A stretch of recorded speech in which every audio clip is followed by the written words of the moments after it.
بسم اللہ الرحمن الرحیم۔ السلام علیکم۔ نکیر و منکر یا بشیر و مبشر ان دو فرشتوں کو کہا جاتا ہے جو دفن کی پہلی رات قبر میں آ کر میت کے اعتقادات اور اعمال کے بارے میں سوال کرتے ہیں۔ اگر میت کافر ہو تو ان فرشتوں کی شکل خوفناک ہوتی ہے اور انہیں نکیر و منکر کہتے ہیں، اور اگر مومن کی میت ہو تو یہ دو فرشتے خوبصورت چہروں کے ساتھ داخل ہوتے ہیں۔ اس صورت میں انہیں بشیر و مبشر کہتے ہیں۔ نکیر اور منکر۔ میت کو دفن کرنے کے بعد دو فرشتے جن کا کام میت کے اعتقادات اور اعمال کے بارے میں سوال کرنا ہے، قبر میں داخل ہوتے ہیں۔ بعض روایات میں ان دو فرشتوں کو قبر کی حفاظت کرنے والا کہا گیا ہے۔ ایک دائیں طرف اور دوسرا بائیں طرف کھڑے ہو کر میت سے سوال پوچھنا شروع کر دیتے ہیں۔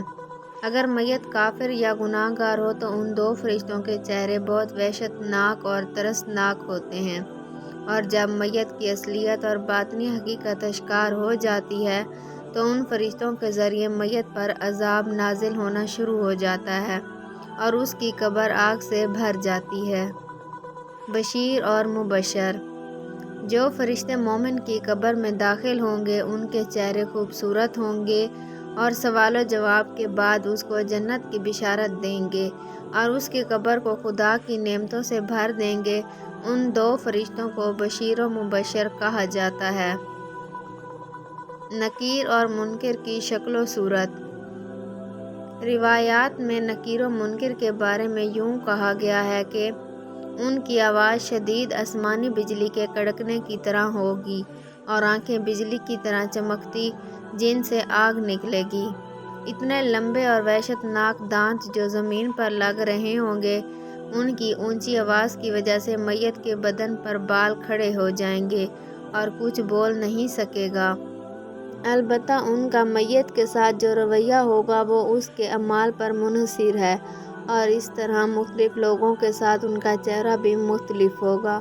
نکیر و منکر کے سوالوں کا جواب دنیا میں انسان کی باطنی حقیقت پر موقوف ہوگا، یہاں تک کہ بعض اوقات گناہ گار مومن بھی جواب دینے سے عاجز ہو کر عذاب میں مبتلا ہوگا۔ جواب کو آسان کر دینے والے عناصر احادیث میں نکیر و منکر کی جو خوفناک اور وحشت ناک شکل و صورت بیان ہوئی ہے وہ حقیقت میں ان دو فرشتوں کو دیکھنے کے بعد پیدا ہونے والی انسان کی کیفیت کی عکاسی ہے۔ ایسے میں احادیث میں بعض اعمال اور اذکار کا بیان ملتا ہے جو اس وحشت ناک اور خوفناک حالت کو دور کرنے میں مددگار ثابت ہوتے ہیں۔ اس سلسلے میں سورہ ملک پڑھنے کی سفارش کی گئی ہے۔ بعض اور دعائیں بھی ہیں جن کے پڑھنے سے اس دشوار مرحلے سے نجات مل سکتی ہے۔ اس طرح میت کے گھر والوں اور رشتہ داروں کو سفارش کی گئی ہے کہ میت کو دفن کرنے کے بعد اسے تنہا نہ چھوڑیں اور اس کی قبر پر تلقین، قرآن اور دعائیں پڑھتے رہیں، اور نکیر و منکر کے سوالوں کے جواب دینے میں تلقین کے ذریعے اس کی مدد کریں۔